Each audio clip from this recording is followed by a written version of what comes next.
Hello नमस्कार सबैलाई है। बिमारी भए तापनि भिडियो चाहिँ गर्नु मन परेकै हो है। यही हो रिमेम्बर है, एउटा बोल्नु पाउने, फोटो देखाउनु पाउने है। यस्तो कुराहरू धेरै रुचि राख्छु म है।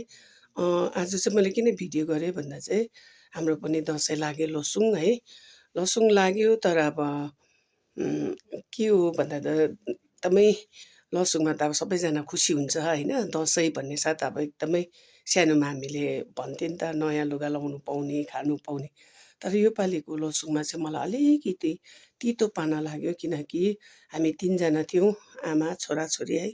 तर छोरी योपालि हस्टेल उसको इक्जामले गर्दाखेरि आउनु पाएन है। यो दसैँमा उसलाई हामीले धेरै मिस गर्यौँ, उसले पनि मिस गर्यो।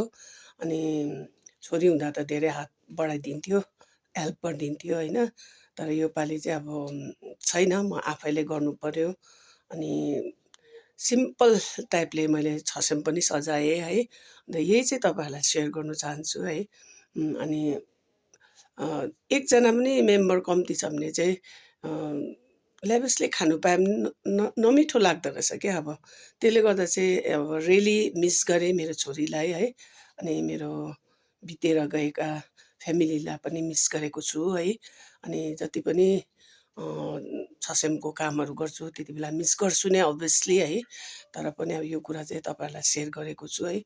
आउनुहोस् है, मेरो छसेममा चाहिँ मैले यहाँ यसरी देखाइरहेको छु है।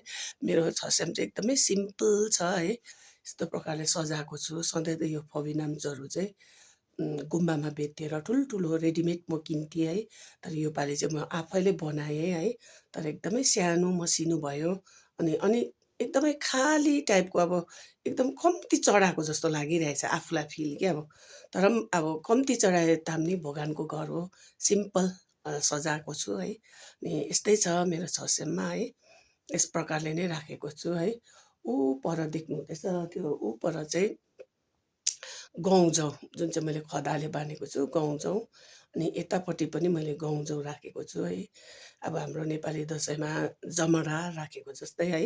अनि यहाँ घरकै फ्रुट्सहरू टिपेर राखेँ, सिम्पल प्रसादहरू मैले बेसी चढाइनँ किनकि यहाँ चाहिँ एकदमै मुसाहरू आउँछ अनि त्यत्तिकै बिग्रिन्छ है। अनि त्यसले गर्दा चाहिँ सिम्पल चढाएको छु। त भगवानको घर हो है। जहाँ पनि हुन्छ सिम्पल जग्गामा भगवानले बास गरेको जग्गा हो है। त्यसले गर्दा हामीले सानो भनेर चाहिँ उयो गर्नु हुँदैन है। सानो भए तापनि भगवान चाहिँ भगवानै हो है। यो कुराहरू हामीले सधैँभरि बिलिभ गर्नुपर्छ। अनि त्यही कारण चाहिँ अब जति पनि लसुङहरू मनाउने छ है, सबैलाई ह्याप्पी लसुङ अनि ह्याप्पी क्रिसमस है। सधैँभरि भगवानको आशीर्वाद सबैले नै यसरी पाओस्। जसरी बत्ती बलेको छ त्यसरी नै सबैको लाइफमा उज्यालो भएर जाओस् है। त्यति भन्दामा 2 शब्द म यिनै राख्नेछु। Okay, by by, good night.